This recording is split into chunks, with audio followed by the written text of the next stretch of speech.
2010년 10월 19일 오전, 전라북도 순창의 한 야산에서 난을 캐고 있던 정모 씨의 눈에 뼈 조각이 보였습니다. 그것은 수십 개의 동물뼈들이었습니다. 정 씨는 그 뼈들 사이에서 사람의 등뼈를 발견합니다. 그렇게 모습을 드러낸 백골사체.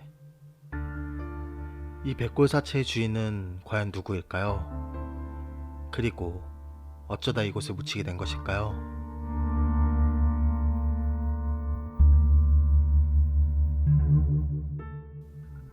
정 씨의 신고를 받은 경찰은 국립과학수사연구소에 백골사체에 대한 유전자 분석을 의뢰했습니다.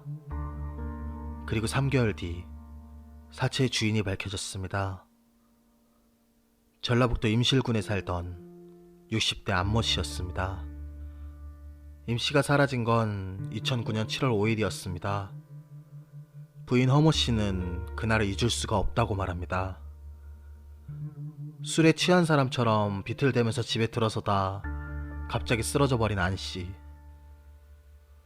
허 씨는 남편 안 씨를 곧바로 거실로 옮겨 눕혔지만 안 씨는 아무 말도 못하는 상태였고 얼굴에는 상처가 나 있었다고 합니다.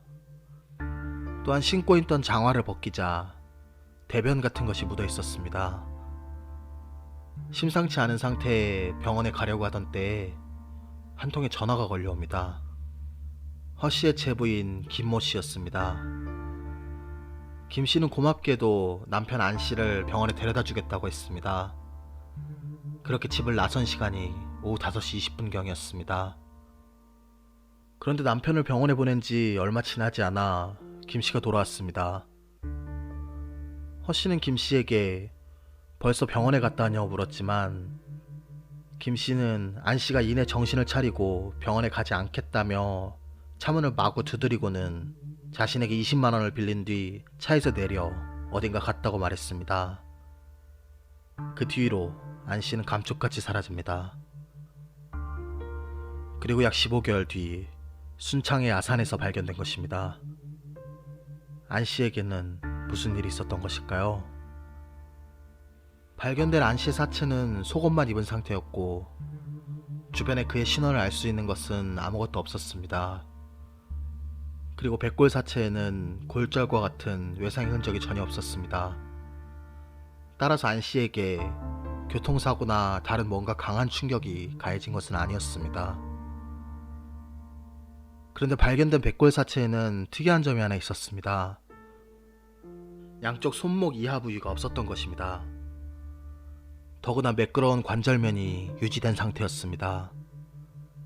즉 동물이 해하거나 누군가 도구로 자른 것이 아니고 손목 부분을 손기술로 탈골시켜 뽑아낸 것으로 추정됩니다. 범인은 대체 왜 손목 아래 부분을 제거했을까요? 전문가들은 안 씨의 손에 남아있을 증거를 없애기 위해 그러한 행동을 한 것으로 파악합니다. 그리고 도구를 이용해 자르지 않고 탈골에 뽑은 이유는 범인 자신이 더 잘하고 익숙한 행동이기 때문이라고 판단합니다. 따라서 범인은 사람은 아니더라도 동물을 대상으로 탈골을 해본 경험이 있는 사람으로 여겨집니다. 또 하나 우리가 눈여겨봐야 할 것은 안 씨의 백골 사체와 함께 발견된 많은 동물뼈들입니다. 분석 결과 소와 돼지의 머리뼈 및 잡뼈들이었습니다. 그리고 특이한 점은 DNA가 추출되지 않는 삶은 뼈라는 점이었습니다.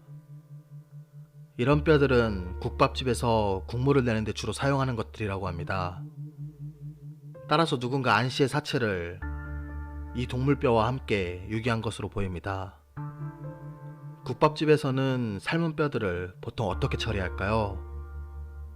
국밥집 주인들은 게를 사육하는 곳에서 다 삶은 뼈들을 가져가 갈아서 게 사료로 이용하는 경우가 많다고 합니다. 실제로 식용견 유통업자는 관절은 힘줄만 떼면 저절로 분리되며 이는 매우 간단한 과정으로 게 장사꾼은 웬만하면 다 할 줄 아는 것이라고 합니다. 이를 종합하면 범인은 발골에 능한 게장수나 도축업자일 가능성이 높습니다. 대체 범인은 누구일까요? 안 씨의 마지막 행적에서 범인의 단서를 찾아봐야겠습니다. 제부 김 씨의 말에 따르면 안 씨는 한 버스 정류장 근처에서 내렸습니다. 하지만 인적이 드문 이곳에서 안 씨의 흔적을 찾을 수가 없었습니다.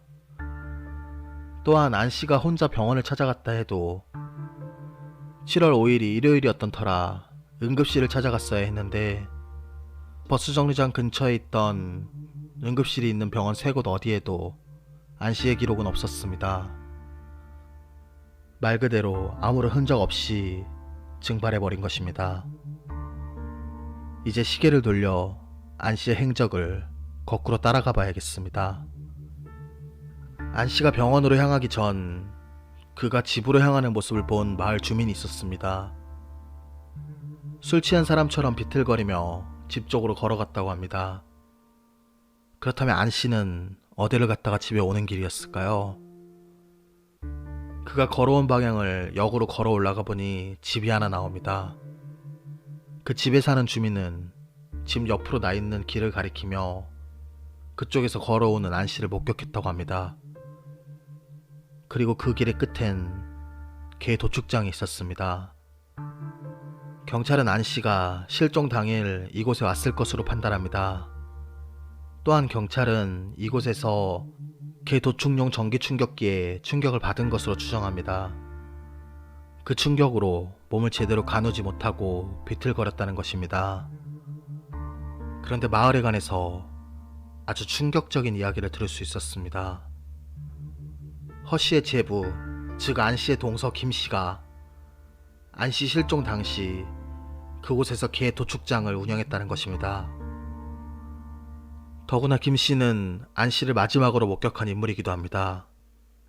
이에 경찰은 김 씨를 유력한 용의자로 보고 수사를 계속했습니다. 그 결과 경찰은 수상한 점을 발견합니다. 실종 당일 김 씨는 안 씨를 데리고 전주에 있는 병원에 가는 길에 내려줬다고 했는데 당시 임실에서 전주로 가는 길은 하나뿐이었습니다. 그러나 그 도로에 있는 CCTV 어디에도 김 씨의 차가 찍히지 않았습니다. 이를 이상하게 여긴 경찰은 주변 도로 CCTV를 샅샅이 뒤지기 시작합니다. 김 씨의 집에서 안 씨의 사체가 발견된 순창의 아산까지는 양방향으로 찍히는 CCTV가 단 하나 있었는데 그 CCTV에 무언가 찍힌 것을 발견합니다. 임실에서 순창으로 가는 것은 찍히지 않았지만 7월 6일 새벽 2시 55분경 순창에서 임실로 오는 방향의 CCTV에 번호판을 식별할 수 없는 탑차가 찍혔고 그날 오전 8시 32분 임실에서 순창으로 향하는 김씨의 탑차가 46분 뒤인 9시 18분 다시 순창에서 임실로 오는 김씨의 차량에 찍혔습니다. 그리고 새벽에 찍힌 탑차와 김씨의 차량을 비교 분석한 결과 동일한 차종으로 밝혀집니다. 더구나 김씨가 안씨를 자신의 탑차에 태웠던 것으로 드러나면서 김씨의 차량에 대한 내부 혈흔조사를 실시합니다. 그러나 탑차 내부 어디에도 혈흔은 발견되지 않았습니다. 그런데 어찌된 일인지 경찰의 조사가 있고 난 후 얼마 지나지 않아 김씨의 차량에 불이 나 전소하는 사건이 발생합니다. 한편 안씨의 사체가 발견된 순창의 아산 인근은 일제강점기 때 사용했던 도로를 통해서 들어갈 수 있는 곳으로 마을 사람 외에는 알지 못하는 상당히 외진 곳이라고 합니다. 그런데 놀랍게도 김씨의 부모가 이 마을에서 오래 살았고 김씨 역시 이곳에서 나고 자랐으며 마을을 떠난 뒤에도 부모님을 뵈러 종종 왔었다고 합니다. 개 도축업자, 차량 행적, 불타버린 차량, 사체 유기 장소. 이렇듯 우연이라기에는 너무 많은 것들이 맞물린다는 느낌을 지울 수가 없습니다. 하지만 김씨는 모든 혐의를 부인합니다. 오히려 자신은 외지에서 온 안씨 부부가 임실에 정착할 수 있도록 도움을 준 사람이라고 말합니다. 실제로 안씨 부부는 원래 임실에 살던 사람이 아니었고 김씨의 도움으로 임실에 정착했으며 집도 김 씨의 명의였습니다. 하지만 김 씨가 안 씨와 허 씨 몰래 그 집을 담보로 대출을 받아 쓴 것이 드러납니다. 김 씨는 노름을 하다 거액의 빚을 지고 있었으며 이곳저곳에 외상값으로 진 빚도 있었습니다. 빚은 무려 1억 4,500만 원에 달했습니다. 심지어 안 씨에게 빌린 돈도 있었습니다. 결국 허 씨는 갑자기 살던 집에서 쫓겨나게 됩니다. 자신도 모르는 사이에 집이 경매로 넘어간 것입니다. 따라서 경찰은 김 씨가 금전 문제로 안 씨를 전기 충격기로 실신시키려 했으나 실패했고, 이후 병원에 데려가주는 척하면서 안 씨를 살해하고 순창의 아산으로 가 유기한 것으로 추정합니다. 하지만 직접 증거라고 할 만한 것이 하나도 없었습니다. 모두 정황 증거들 뿐이었습니다. 유일하게 직접 증거를 찾을 수 있을지 몰랐던 김 씨의 차량은 갑자기 타버려 추가 검사를 할 수도 없었습니다. 결국 경찰은 김 씨를 풀어줄 수밖에 없었습니다. 그리고 그렇게 범인을 잡지 못한 채 9년의 시간이 지나버렸습니다. 마지막 목격자는 사건을 해결하는데 가장 중요한 열쇠를 쥐고 있습니다. 하지만 마지막 목격자라는 것은 범행의 순간과 가장 가까이 있었다는 것입니다. 그만큼 의혹이 생기면 한순간에 가장 유력한 용의자로 바뀔 수 있습니다. 여러분은 어떻게 생각하십니까? 김 씨는 정말로 우연에 우연히 겹친 억울한 마지막 목격자일까요? 아니면 목격자라는 가면 뒤에 숨은 진짜 범인일까요? 이상 미제 사건 파일 참맛이었습니다.